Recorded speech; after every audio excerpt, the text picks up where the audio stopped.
character tips continue.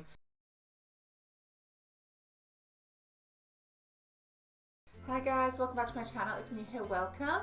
On this channel we post writing tips, unboxings, book hauls, book reviews and the occasional vlog, and today the character tips continue. We are discussing how to write morally good characters. We've talked about grey characters and those that are morally ambiguous, which are so hard to write, and we've also discussed how to make any character relatable. But how do we get a character to be on the good spectrum? I don't mean the Disney trope of princess, prince can do no wrong. I just mean a good character who is relatable, believable, and definitely good. These characters are often the heroes of our tales. They are the ones who make it to the end, they defeat the evil. Sometimes they are just the perfect, kind sidekick or the relative who's always there helping the protagonist. Sometimes they are the actual protagonist of the book itself. It depends what type of book you are writing. But always remember, they do not have to be all good. And if you want that character to be relatable, you probably want them to have something about them that is questionable, or at least make them do something that you yourself would be like, are you sure? For example, Vi in Arcane is one of our good characters, but Vi does fight people, but she doesn't kill, and that is the difference between her sister Powder / Jinx, who is the ambiguous character. She does kill. Vi fights a lot. She tries not to kill. And those are the main differences you're going to find. But here are my 6 top tips for writing morally good characters. Before we get into that, don't forget, if you like what you see, to subscribe to this channel. Your continuous support means a lot, so thank you guys so much. Number 1, reasoning. This means the character has a reason for doing what they're doing. For example, Vi only fights to protect or defend. She doesn't generally start a fight. That's not in her nature, whereas Jinx will go looking for the fight. So they need to have a reason for their actions and for that reason to be understandable to the reader. Number 2, reluctance. Generally our hero or morally good characters are reluctant to do what needs to be done if what needs to be done is a bad thing.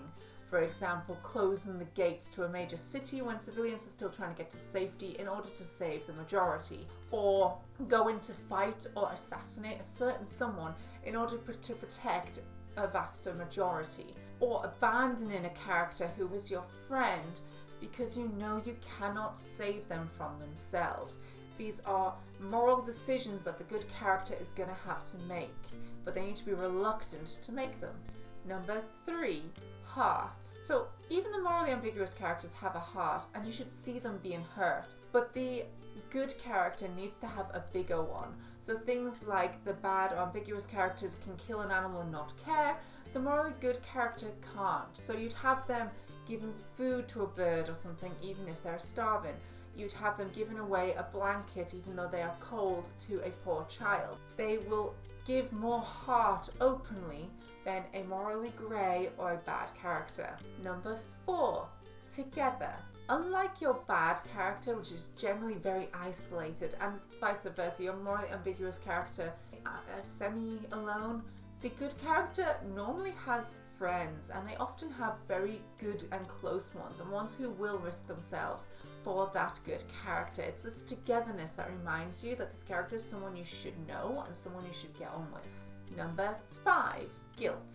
Like the character should feel reluctant for having to do something that needs to be done, they should after feel guilt if it's something that doesn't align with their beliefs, something that they see as not generally good. They should feel guilty about it, and you could generally show this through internal dialogue or just through their slow-paced actions or removal of themselves after the act is done. And finally, number 6, forgiveness. Your morally good character is going to be far easier to give forgiveness to others than your other characters. So even if, for example, in Arcane, Vi still forgives her sister, even though she is Jinx, even though she accidentally killed their adopted father, their adopted family, even though she has beaten her to a pulp, she wants to forgive her because she is the morally good character. You can't help but be on Vi's side. And that's because she's always going to forgive you and always wants to help. And that's it for my top 6 tips for writing morally good characters. I hope you guys found this useful. Thank you so much for watching. If you like what you see, don't forget to subscribe to this channel. If you like to see as soon as I upload, click the little bell down below. You can also follow me on Instagram, Facebook and Tumblr. I post my bookish pictures as well as my writing tips and unboxings on there. And thanks for watching, guys. Bye!